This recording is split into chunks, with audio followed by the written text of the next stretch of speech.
সেই ব্যক্তি ধ্বংস হোক যে তার বৃদ্ধ পিতামাতাকে পেয়েছে, তাদের সেবা যত্ন করে জান্নাত কিনতে পারে নাই, জান্নাত লাভ করতে পারে নাই, সে ব্যক্তি ধ্বংস হোক। নবীজি বলেছেন আমিন। তার মানে যাদের বৃদ্ধ পিতামাতা আছে, আমরা যদি আমাদের বৃদ্ধ পিতামাতার খেদমত করে জান্নাত লাভ করতে ব্যর্থ হই, তাহলে নবী সাল্লাল্লাহু আলাইহি ওয়াসাল্লাম আমাদের জন্য বদদুয়া করেছেন। কি করেছেন? বদদুয়া। এখন যতদিন যাচ্ছে দেখা যাচ্ছে না যে পিতামাতার সাথে খারাপ ব্যবহার করা হচ্ছে না? কিয়ামতের অন্যতম একটা আলামত এটাও যে আনতালি দালামাতু রাব্বাতুহা, দাসী তার মনিবকে জন্ম দিবে। দাসী তার মনিবকে জন্ম দিবে অর্থ হচ্ছে, একটা অর্থ এমনও হয় যে পিতামাতার সাথে দাস দাসীর মতো আচরণ করা হবে। এটা কি এখন করা হয়? আল্লাহ পাক আমাদের সবাইকে পিতামাতার মর্যাদা বোঝার তৌফিক দান করুন। পিতামাতা আমাদের জন্য যে কষ্ট স্বীকার করেছেন, সেটা কি আমরা ঋণ শোধ করতে পারবো? এই জন্য আসুন প্রথমে একটা দোয়া করি, আমরা বলি আল্লাহুম্মা রব্বির হামহুমা কামা রব্বায়ানি সগীরা, আমিন। দ্বিতীয় সিঁড়িতে নবী সাল্লাল্লাহু আলাইহি ওয়াসাল্লাম তখন বললেন আমিন। তিনি বললেন, যখন আমি দ্বিতীয় সিঁড়িতে ছিলাম তখন জিবরাইল আলাইহিস সালাম বলেছিলেন, সেই ব্যক্তি ধ্বংস হোক যে রমজান মাসকে পেয়েছে কিন্তু রমজান মাসে ইবাদত বন্দেগী করে আল্লাহর কাছে গুনাহ মাফ করাতে পারলো না, সেই ব্যক্তি ধ্বংস হোক। নবীজি বলেছেন আমিন। তার মানে আমরা যারা রমজান মাস পেয়েছি বা পাবো, রমজান মাসে যদি আমরা ইবাদত বন্দেগীর মধ্য দিয়ে আল্লাহর সন্তুষ্টি অর্জন করতে না পারি, তাহলে আমাদের জন্য নবীর বদদুয়া আছে। কি আছে? রমজান মাস কি সামনে না পিছনে? এই কয়দিন পরে রমজান আসবে ইনশাআল্লাহ। তো রমজান মাসে আমরা কোরআনটা তেলাওয়াত করতে পারবো তো ইনশাআল্লাহ ভাই? রমজান মাসের সবচেয়ে মাহাত্ম্য কি, সবচেয়ে বড় বৈশিষ্ট্য কি? শাহরু রমাদানাল্লাযী উনজিলা ফীহিল কোরআন। রমজান সেই মাস যেই মাসে আল্লাহ পাক কি নাজিল করেছেন, আর যেই কোরআন দিয়ে নবী সাল্লাল্লাহু আলাইহি ওয়াসাল্লাম মাত্র 23 বছরে আইয়ামে জাহেলিয়াতের জাহেলি সমাজ ব্যবস্থাটাকে ইসলামী সমাজ ব্যবস্থায় পরিবর্তন করেছেন। এর নাম হলো কোরআন। সমাজ পরিবর্তন করতে হলে কি আমাদের বুদ্ধি, দর্শন, যুক্তি যথেষ্ট, না আল্লাহর ওহীর দরকার আছে? দরকার নাই? সমাজ পরিবর্তন করতে হলে আল্লাহ পাকের ওহী লাগবেই। ওহী বাদ দিয়ে সমাজ পরিবর্তন করা কখনোই সম্ভব না। সম্ভব? আচ্ছা, আর আল্লাহ পাকের সর্বশেষ ওহী কোনটা? আল কোরআন নয় কি? কোরআনের ব্যাখ্যায় আছে নবীর হাদিস। কোরআন এবং হাদিস দিয়ে নবী সাল্লাল্লাহু আলাইহি ওয়াসাল্লাম 23 বছরের মধ্যে আইয়ামে জাহেলিয়াতের সমস্ত জাহেলিয়াতকে দূর করেছিলেন কি করেন নাই? করেছিলেন। তাহলে সেই কোরআন কি এখন আমাদের হাতে নাই? সেই নবীর সুন্নত নাই? সেই আল্লাহ পাক কি জীবিত নাই? শুধু আমাদের মধ্যে সেই তেজ দীপ্ত ঈমানটা এখন বাকি নাই। যদি সেই ঈমান আমাদের মধ্যে থাকতো, তাহলে আল্লাহ রাব্বুল আলামিনের সাহায্য নিয়ে তার আসমানি কিতাবের মাধ্যমে এবং নবীর সুন্নতের বাস্তবায়নের মাধ্যমে আজকেও সম্ভব ছিল সমাজের সমস্ত জাহিলিয়াতগুলো দূর করা। আপনারা শুনলে অবাক হবেন, নবী সাল্লাল্লাহু আলাইহি ওয়াসাল্লামের সময় সমাজের মধ্যে শিরকের পাপ ছিল। কিসের পাপ? এখন আপনি মুসলিম সমাজে রন্ধ্রে রন্ধ্রে দেখবেন শিরক ঢুকে গেছে। ঢুকে নাই? ঢুকেছে। মুসলিমরা এখন চিন্তার ক্ষেত্রে শিরক করে, কথায় শিরক করে, কাজে শিরক করে, করে না? যার আমল নামায় শিরকের পাপ থাকবে না, তার আমল নামায় যদি অন্য বড় বড় গুনাহ থাকে, আল্লাহ পাক তার সমস্ত গুনাহ মাফ করতে পারেন ইনশাআল্লাহ। কিন্তু আল্লাহ পাক বলছেন, শিরকের গুনাহ নিয়ে আমার সামনে হাজির হলে আল্লাহ পাক সূরা নিসার মধ্যে বলছেন, ইন্নাল্লাহা লা ইয়াগফিরু আন ইউশরাকা বিহি ওয়া ইয়াগফিরু মা দুনা যালিকা লিমান ইয়াশা। আল্লাহ পাক তার সাথে শিরকের গুনাহ মাফ করেন না, এছাড়া যে কোনো গুনাহ যাকে ইচ্ছা মাফ করতে পারেন। আমাদের জানার প্রয়োজন নাই শিরক কাকে বলে, কত প্রকার, কি কি, ওইদিকে আসছি, একটু সময় দেন। তো নবী সাল্লাল্লাহু আলাইহি ওয়াসাল্লামের সময় কিন্তু শিরকের পাপটা ছিল, এখনো আছে। নবীর যুগে আইয়ামে জাহেলিয়াতের সময় সমাজে সুদের প্রচলন ছিল। এখনকার সমাজে নাই? আছে না নাই? সুদ নিয়ে কথা বললে কি সমস্যা? কোন কোন মাহফিল আগে বলে দেয় কানে কানে, সব বলিয়েন, সুদ বলিয়েন না। বিভিন্ন জায়গায় বিভিন্ন অভিজ্ঞতা হচ্ছে আর কি। কোন কোন জায়গায় গেলে বলে দেয় যে সব বলিয়েন, সুদ নিয়ে কথা বললেন না। সব বলেন ইসলামের বিরোধী শক্তি নিয়ে কোনো কথা বলেন না, সব বলেন কোন ইকোনমিক্স নিয়ে কোনো আলাপ করেন না, যা ইচ্ছা বলেন, পলিটিক্যাল কোন ইস্যু তুলেন না, কানে কানে আগে বলে দেওয়া হয়। তো এখন সব যদি ফিক্স করে দেওয়া হয় বক্তাকে, বক্তা বলবেটা কি? নাকি আমাকে কোরআন সুন্নাহ গবেষণা করে আমি যেটা বা বুঝবো, যেটা প্রয়োজন সেটা তো আমাকে বলতে হবে নাকি? যদি কোরআন এবং সুন্নাহর হক কথাগুলো সবার সামনে উপস্থাপন না করি, জ্ঞান আসার পরেও আল্লাহ পাক কি ছাড়বেন? দুনিয়াতে পার পেয়ে গেলে আল্লাহ পাক কি ছাড়বেন? আর দাওয়াত দেওয়ার ক্ষেত্রে কি শুধু ফজিলতের কথাই বলতে হবে, না অন্যায় থেকে নিষেধ করতে হবে? শুধু কি সৎ কাজের আদেশ করলেই হবে, না অসৎ কাজেও নিষেধ করতে হবে? বলেন তো। আল্লাহ পাক কি বলছেন? কুনতুম খায়রা উম্মাহ, তোমরা হচ্ছে শ্রেষ্ঠ জাতি। কারা শ্রেষ্ঠ জাতি? আমরা, উম্মতে মুহাম্মাদি হচ্ছে শ্রেষ্ঠ জাতি। কেন শ্রেষ্ঠ? কারণ তোমাদেরকে তিনটা কাজ করতে হবে। কয়টা কাজ? তা'মুরুনা বিল মা'রুফ, তোমরা সৎ কাজের আদেশ করবে। এক, সৎ কাজের আদেশ মানে নামাজ পড়েন ভাই, নামাজ পড়লে এই হবে, রোজা রাখেন, যাকাত দেন, হজ করেন, ওমরা করেন, তাসবিহ তাহলিল করেন, জিকির আজগার করেন, কোরআন তেলাওয়াত করেন, এগুলো ভালো কাজ না? তা'মুরুনা বিল মা'রুফ, তোমরা ভালো কাজে আদেশ করবে। দুই, ওয়া তানহাউনা আনিল মুনকার, তোমরা একই সাথে মন্দ কাজে নিষেধও করবে। তা'মুরুনা বিল মা'রুফ ওয়া তানহাউনা আনিল মুনকার, আল্লাহ পাক বলেন নাই তা'মুরুনা বিল মা'রুফ ওয়া তানহাউনা আনিল মুনকার। ওয়া মানে কি? এবং। ওয়া মানে কি? এবং। ইল্লাল্লাযীনা আমানু ওয়া আমিলুস সলিহাত, তারা নয় যারা ঈমান এনেছে এবং সৎ আমল করেছে। ওয়া তাওয়াসাউ বিল হক, এবং পরস্পরে সত্যের উপদেশ দিয়েছে। ওয়া তাওয়াসাউ বিস সাবর, এবং পরস্পরে হকের উপদেশ দেওয়ার পাশাপাশি ধৈর্যের উপদেশ দিয়েছে। এখানে ওয়া ওয়া ওয়া মানে এবং এবং এবং, মানে একই সাথে আপনাকে এগুলো চারটাই করতে হবে: ঈমান, আমলে সালেহ, হকের দাওয়াত, সবর। এখানে আল্লাহ পাক কি বলছেন? কুনতুম খায়রা উম্মাহ উখরিজাত লিন-নাস তা'মুরুনা বিল মা'রুফ ওয়া তানহাউনা আনিল মুনকার, তোমরা সৎ কাজে আদেশ করবে এবং একই সাথে অসৎ কাজে কি করবে? নিষেধ। অসৎ কাজ কেমন? ভাই মিথ্যা কথা বলেন না, অসৎ কাজ, নিষেধ করলাম। ভাইয়া শিরিক করেন না, নিষেধ করলাম, অসৎ কাজ। সুদ খায়েন না, অসৎ কাজ না সুদ খাওয়া? জেনা করেন না, মাদক দ্রব্য সেবন করেন না, হ্যাঁ, নারী পুরুষের অবাধ মেলামেশায় যায় না, বেপর্দায় চলেন না। অন্যায় কাজেও তো নিষেধ করতে হবে নাকি? নাকি শুধু সৎ কাজে আদেশ করলে হবে? তাইলে কি হবে? যদি শুধু সৎ কাজে আদেশ করলেই হতো, তাহলে আমাদের নবী সাল্লাল্লাহু আলাইহি ওয়াসাল্লামের চেয়ে কি ভদ্র, নম্র, শ্রেষ্ঠ কোনো মানুষ পৃথিবীতে ছিল? আসবে? আছে? আপনি যদি নবীর জীবনী একবার পড়ে দেখেন, শুধু আর রাহিকুল মাখতুম বইটা পড়ে দেখেন, আল্লামা সফিউর রহমান মোবারকপুরী রাহিমাহুল্লাহর বই, প্রায় 1182টা বইয়ের মধ্যে প্রথম পুরস্কার প্রাপ্ত বই। এই বইটা যদি পড়েন, জীবনী গ্রন্থ সিরাত নবী সাল্লাল্লাহু আলাইহি ওয়াসাল্লামের, দেখবেন আল্লাহর নবীকে সারা জীবনে কমপক্ষে 15টা গালি খেতে হয়েছে। কয়টা? তো এত ভালো মানুষের কেন গালি খেতে হলো? যিনি সবচেয়ে শ্রেষ্ঠ চরিত্রের অধিকারী, তাকে এতগুলো গালি কেন খেতে হলো? তাকে মানুষ বলেছে পাগল, নাউজুবিল্লাহ। মানুষ বলেছে মিথ্যাবাদী। মিথ্যাবাদী না, কাযযাব, মানে মহা মিথ্যাবাদী। কাযিব না, কাযযাব, মহা মিথ্যাবাদী। মানুষ বলেছে মজনুন, পাগল হয়ে গেছে। মানুষ বলেছে সাহের, জাদুকর। মানুষ বলেছে ফারিকুল জামাআ, জামাত বিভক্তকারী, ইত্যাদি। এরকম প্রায় 10টা থেকে 15টা গালি সারা জীবনে নবী সাল্লাল্লাহু আলাইহি ওয়াসাল্লামকে মানুষ দিয়েছে। সবচেয়ে শ্রেষ্ঠ মানুষকে কেন গালি খেতে হলো? নবী যদি সারা জীবন সৎ কাজে আদেশ করতেন, কেউ কি তার বিরুদ্ধে দাঁড়াতো কখনো? বলেন। আর সারা জীবনে তাকে মোট 16 বার হত্যা করার চেষ্টা করা হয়েছে। কতবার?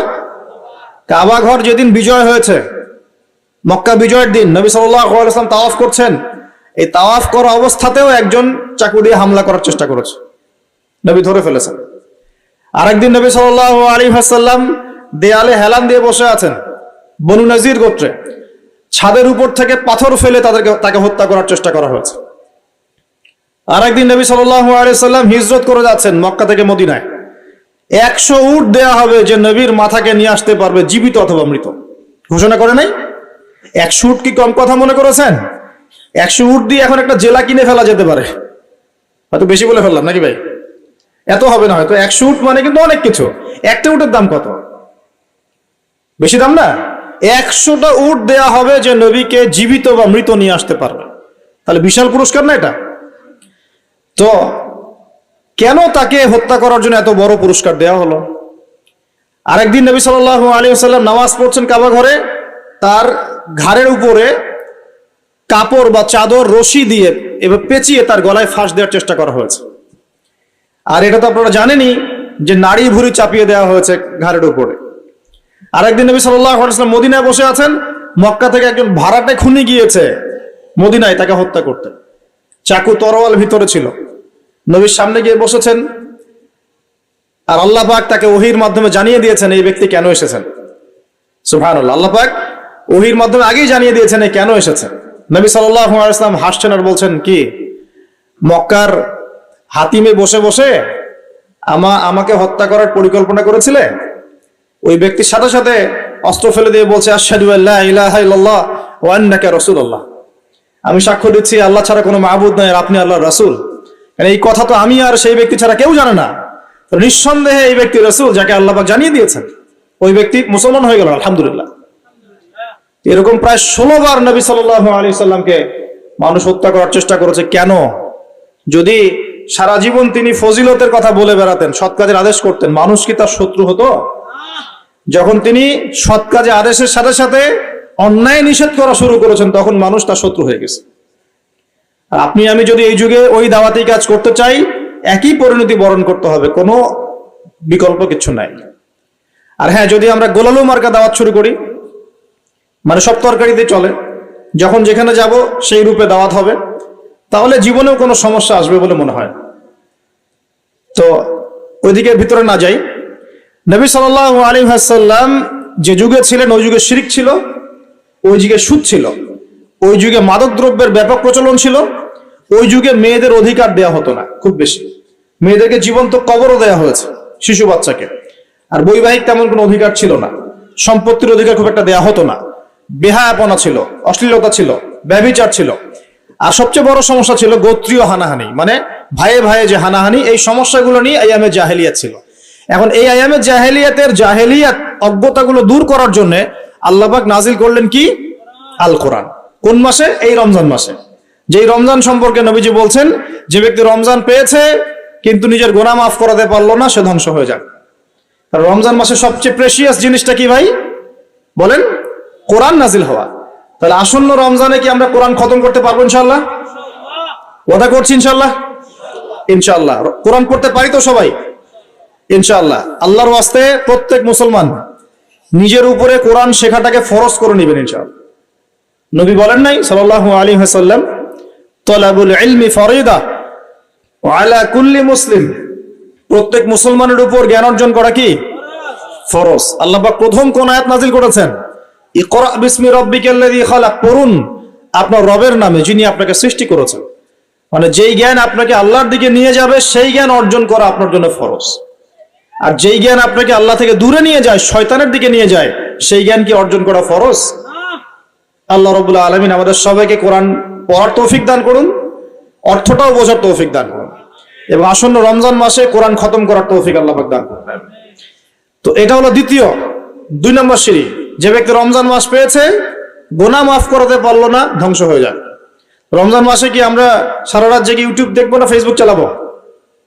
নাকি কোরআন পড়বো, তাহাজ্জুদ পড়বো, তারাবি পড়বো? এগুলো করবো না ইনশাআল্লাহ। দেখেন আগেকার যুগের মানুষেরা যারা ছিলেন সালফে সালেহিন, তারা রমজান মাস আসার 6 মাস আগ থেকেই প্রস্তুতি গ্রহণ করতেন যে কিভাবে রমজান কাটাবো। আর আমাদের কিন্তু এই মার্চ মাসে রমজান শুরু হবে ইনশাআল্লাহ। আল্লাহ পাক আমাদের সবাইকে রমজানকে কাজে লাগানোর তৌফিক দান করুন, এবং আমাদের হায়াতকে আল্লাহ পাক দীর্ঘ করেন, যাতে করে আমরা রমজান পেয়ে যাই ইনশাআল্লাহ। আমিন। তৃতীয় সিঁড়িতে নবী সাল্লাল্লাহু আলাইহি ওয়াসাল্লাম দাঁড়িয়েছেন এবং বলছেন আমিন। এখন সাহাবীরা বলছেন, কেন ইয়া রাসূলুল্লাহ? বলেন সাল্লাল্লাহু আলাইহি ওয়াসাল্লাম। নবীজি বলছেন, যখন আমি তৃতীয় সিঁড়িতে ছিলাম তখন জিবরাইল আলাইহিস সালাম এসে আমাকে বলেছেন, সেই ব্যক্তি ধ্বংস হোক। কোন ব্যক্তি ধ্বংস হোক? যে বা যার সামনে নবী সাল্লাল্লাহু আলাইহি ওয়াসাল্লামের নাম উচ্চারিত হয়েছে, সে নবীর নাম শুনেও দরুদ পাঠ করে নাই, সে ধ্বংস হয়ে যায়। এটা কি বদদোয়া না? তাহলে আমরা নবীর নাম শুনে কি দরুদ পড়বো কি পড়বো না? নবীর নাম যখনই শুনবো এতটুকু বলবো, কমপক্ষে বলবো কি?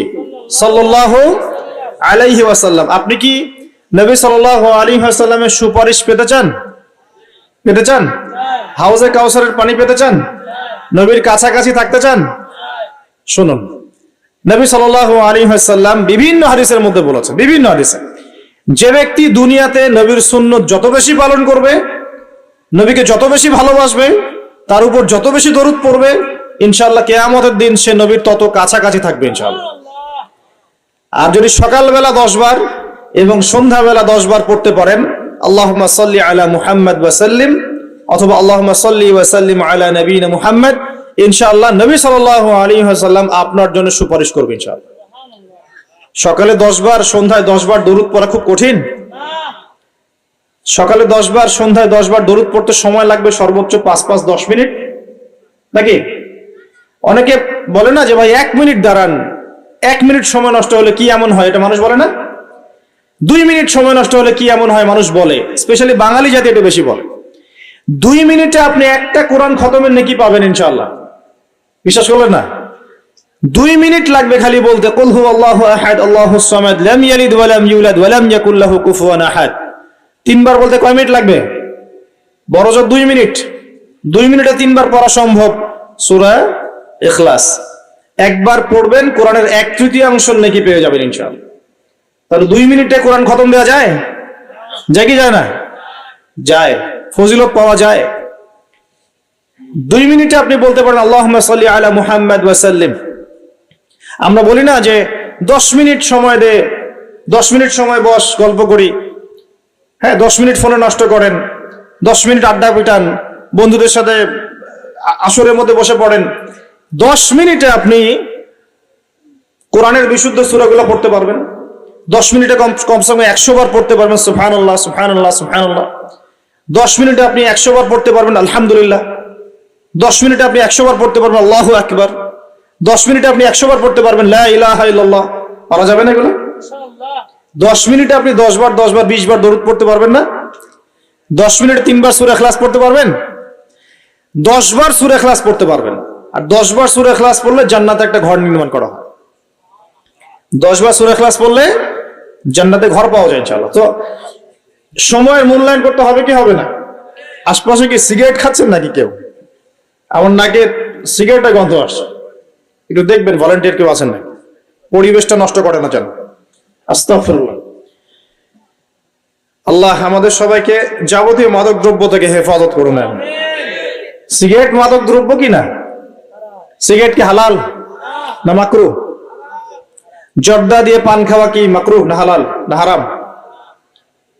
শোনেন, মাদকের একটা সূত্র আছে, যে মাদকের বেশি অংশ খেলে নেশা হয় তার সামান্য পরিমাণ নেওয়াটাও হারাম। আমার কথা কি বোঝা যায়? মনে করেন যে 1 কাপ মাদক খেলে আপনার নেশা হয়, মনে করেন, কথার কথা, নাউযুবিল্লাহ, আল্লাহ হেফাজত করুন, তাহলে ওই 1 কাপের 1 ফোঁটা খাওয়া আপনার জন্য কি হারাম? এটা মনে থাকবে?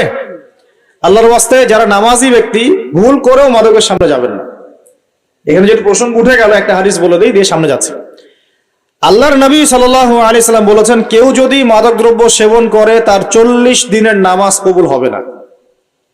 শুনলেন কি? আল্লাহর নবী বলেছেন সাল্লাল্লাহু আলাইহি ওয়াসাল্লাম, কেউ যদি মাদক দ্রব্য সেবন করে তার 40 দিনের নামাজ কবুল হবে না। সে যদি তওবা করে আল্লাহ পাক তাকে মাফ করে দিবেন ইনশাআল্লাহ। যদি আবার মাদক খায় আরো 40 দিন নামাজ কবুল হবে না। যদি আবারও তওবা করে আল্লাহ পাক তাকে মাফ করবেন ইনশাআল্লাহ। যদি আবারও মাদক খায় আবার 40 দিন নামাজ কবুল হবে না। যদি আবারও তওবা করে আল্লাহ পাক মাফ করে দিবেন ইনশাআল্লাহ। এরপরেও যদি সে মাদক দ্রব্য খায়, খেতেই থাকে, আল্লাহ রাব্বুল আলামিন কিয়ামতের মাঠে তাকে তিনাতুল খাবাল পান করাবেন। কি পান করাবেন? প্রথম শুনলেন শব্দটা তিনাতুল খাবাল। সাহাবীরা বলছেন, তিনাতুল খাবাল কি ইয়া রাসূলুল্লাহ? নবীজি বলছেন সাল্লাল্লাহু আলাইহি ওয়াসাল্লাম, জাহান্নামীদের রক্ত এবং মাংসের যে রস পুজ, এই পুজটাকে বলা হয় তিনাতুল খাবাল। আল্লাহ পাক সেটা খাওয়াবে মাদক দ্রব্য সেবনকারীদেরকে। আমরা কি খেতে যাবো? আল্লাহর ওয়াস্তে মাদক দ্রব্যের সাথে সংশ্লিষ্ট হবেন না। সিগারেট ধরবেন না, তাহলে বড় বড় মাদক আপনি নিতে পারবেন না ইনশাআল্লাহ। যারা সিগারেট খাওয়া শুরু করে আস্তে আস্তে গাঁজা, ইয়াবা, ফেন্সিডিল সবই খেতে শুরু করে। যুব সমাজ কি ওয়াদা করতে পারবেন জীবনে কোনোদিন মাদক দ্রব্য সেবন করবেন না? ওয়াদা করা যাবে ইনশাআল্লাহ? আল্লাহ পাক কবুল করে নিন, আমিন। আজকে দুইটা ওয়াদা করেছেন। এক, রমজান মাসে কোরআন খতম করবেন, ঠিক আছে, এবং কোরআন তেলাওয়াত করা সবাই শিখবেন ইনশাল্লাহ, ঠিক আছে। এক। দুই নাম্বার, মাদক দ্রব্যের সাথে জীবনেও সম্পর্ক রাখবেন না। আরেকটা ওয়াদা করে নেন, আজকের ওয়াজ শোনার পর থেকে 5 ওয়াক্ত নামাজ কোনোদিন ছাড়বেন না। ছাড়বেন? আল্লাহ পাক কবুল করুন, আমিন। এই 3টা ধাপ থেকে কি শিখলেন? 1 নাম্বার শিখলেন পিতা মাতার সম্মান করতে হবে। করতে হবে কিনা? আমরাও কি পিতা মাতা হব না? হই নাই? আমরা কি চাই যে আমাদের সন্তান আমাদেরকে সম্মান না করুক? আমরা কি চাই? চাই না। অতএব আমরা যদি চাই যে আমাদের সন্তান ভালো হোক, আমাদের উচিত আমরা যেন পিতা মাতার সাথে ভালো বিহেভ করি। আমরা যদি চাই যে আমাদের মৃত্যুর পর আমাদের সন্তানরা আমাদের জানাজার নামাজ পড়াক, তাহলে আমাদেরকেও আমাদের পিতা মাতার অনুগত থাকতে হবে। আল্লাহ পাক তৌফিক ইনায়াত করুন, আমিন। 2 নাম্বার বলেছি, রমজান মাস পেলেই গুনাহ মাফ করানোর চেষ্টা করতে হবে। অতএব রমজান মাসে আজে বাজে কোনো কাজের দিকে মনোযোগী হবেন না। প্রস্তুতি নেন, সামনে রমজান আসছে ইনশাআল্লাহ। নিজের কাজগুলোকে গুটিয়ে নেন, পড়াশোনা গুটিয়ে নেন, বাজারে ঘাট গুটিয়ে নেন। রমজান মাসে যেন এত ব্যস্ততা না থাকে, ফ্রি থাকেন, রিল্যাক্স, খালি ইবাদত বেশি বেশি করবেন ইনশাআল্লাহ। আর 3 নাম্বার, নবী সাল্লাল্লাহু আলাইহি ওয়াসাল্লামের নাম যখনই শুনবেন কি বলবেন? সাল্লাল্লাহু আলাইহি ওয়াসাল্লাম পড়বেন, এবং সকালে সন্ধ্যায় কমপক্ষে 10 বার করে নবীর উপর দরুদ পড়বো ইনশাআল্লাহ। এখানে আরেকটা বিষয় চলে আসে, এইটা একটু মনোযোগ দিয়ে বোঝেন। আল্লাহর নবী বলছেন যে কেউ যদি নবীর নাম শুনে দরুদ না পড়ে তাহলেই তার জন্য ধ্বংস। কেউ যদি নবীর নাম শুনেছে দরুদ পড়ে নাই, তাহলে সে ধ্বংস হোক, এটা বদদোয়া। তাহলে সারা জীবনে যদি আমরা নবীর সুন্নত মেনে না চলি, আমাদের জন্য কি হতে পারে বলেন? শুধু নবীর নাম শুনে দরুদ না পড়লেই যদি এমনটা হয়, তাহলে সারা জীবন যে আমরা নবীর সুন্নতের খেলাফ চলছি, আমাদের কি হতে পারে? দুনিয়ার জীবনে নবীর সুন্নতের খেলাফ চললে কি কেউ নবীর সুপারিশ পাবে পরকালে? হাউজে কাউসারের পানি পাবে? কবরের উত্তর দিতে পারবে প্রশ্নের? তাহলে আমরা দাড়ি কেন রাখছি না? দাড়ি কি নবীর সুন্নত কি সুন্নত না? তাহলে নামাজ পড়ছি মাশাআল্লাহ, দাড়ি কেন রাখছি না? কি সমস্যা? কেন সকাল সকাল উঠে আমরা এই শেভিং ক্রিম দিয়ে আমাদের নবীর সুন্নতকে জবাই করি? কেন? কি স্বার্থ, কি লাভ? হ্যান্ডসাম লাগে দেখতে? আপনাদের কি মনে হয় দাড়ি চেঁচে ফেললে, কেটে ফেললে হ্যান্ডসাম লাগে দেখতে, সুদর্শন লাগে? গাল ভর্তি দাড়ি থাকলে একজন পুরুষকে সিংহের মতো লাগে মাশাআল্লাহ। আমাদের তো দাড়ি নাই, আমাদের যেগুলো দেখছেন এগুলো তো দাড়ি না। যাদের সুন্দর গাল ভর্তি দাড়ি আছে, এই মানুষগুলো যখন শেভ করে আমার খুব আফসোস হয়। বেচারাকে কত সুন্দর দাড়ি আল্লাহ পাক দিয়েছেন, প্রত্যেক দিন শেভ করা শুরু করেছে। অথচ আপনি দাড়ি ছেড়ে দিলে আপনার চেহারার ব্যক্তিত্বটা বাড়বে, সুন্দর লাগবে, স্মার্ট লাগবে, হ্যান্ডসাম লাগবে, সিংহের মতো লাগবে।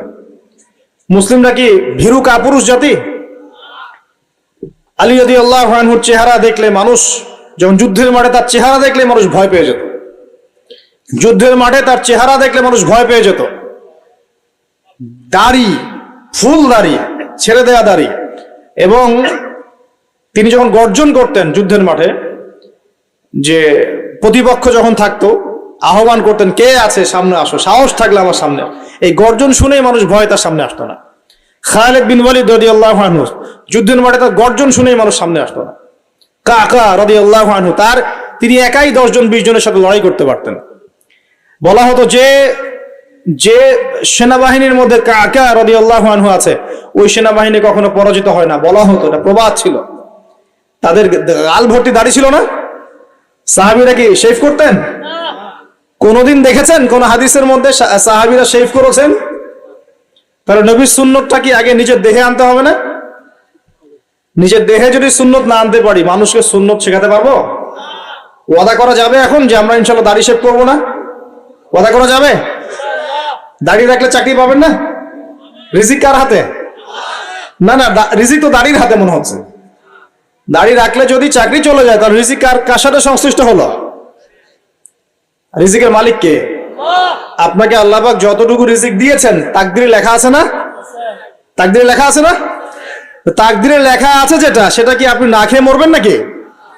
এটা আপনার তাকদিরে থাকে যে আপনি 50 বছর বাঁচবেন, আর 50 বছরে আপনি 500 মণ চাল খাবেন, কথার কথা। ওই চালের এক দানা বাকি থাকতে আপনি মরবেন? মরবেন না। তাহলে রিজিক কি আমার সাথে সম্পৃক্ত না আল্লাহর সাথে সম্পৃক্ত? এই বিশ্বাসটা করতে হবে তো। দাড়ি রাখলে কি মেয়েরা পছন্দ করবে না নাকি? বলেছে যে বিয়ে করবো না দাড়ি রাখলে, এমন কথা বলেছে? যদি কোনো মেয়ে এরকম কথা বলে, ওই মেয়েকে বিয়ে করার দরকার নেই আপনার। যদি কোনো মেয়ে আপনাকে বলে যে দাড়ি রাখলে ভালো লাগে না, শেভ করতে হবে, না হলে বিয়ে হবে না, বিয়ে করব না, ওই মেয়েকে বিয়ে না করাই উচিত আপনার। ওর তো মানে আপনাকে বিয়ে করার যোগ্যতাই হয়নি, ওর তো যোগ্যতাই হয়নি আপনাকে বিয়ে করার। সে তো দাড়ি নিয়ে প্রশ্ন তুলছে। যে মেয়ে বলবে যে নবীর সুন্নত আছে এজন্য আপনাকে পছন্দ করি, তখন বুঝবেন যে হ্যাঁ, এই মেয়ের মধ্যে ভালো কিছু আছে। যেই মেয়ে দেখবে যে আপনি নামাজি কিনা, যেই মেয়ে দেখবে আপনি নামাজি কিনা, দাড়ি আছে কিনা, ইমানদার কিনা, দিনের জন্য কিছু করেন কিনা, হালাল খান কিনা, ওই মেয়ে ইনশাল্লাহ আপনার ঘরে শান্তি দিবে। আর যেই মেয়ে আপনাকে দেখবে আপনার কত বড় সম্পত্তি, কতটা বড় জমি, কত বড় চাকরি, সুদ খান কিনা ওর কোনো আসা যায় না, টাকা হইলেই হইল, এগুলোকে ঘরে ঢুকালে অশান্তি আর অশান্তি। কি চাচ্ছেন, শান্তি না অশান্তি? নবী সাল্লাল্লাহু আলাইহি ওয়াসাল্লাম বলেছেন, দিনদারিতা দেখে মেয়েদেরকে বিয়ে করো। কি দেখে? একই বিষয় ছেলেদের জন্য মেয়েদের জন্য সেম। ছেলে দেখতে হবে দিনদার কিনা, মেয়ে দেখতে হবে দিনদার কিনা, পর্দা করে কিনা, দিনদারিতা আছে কিনা।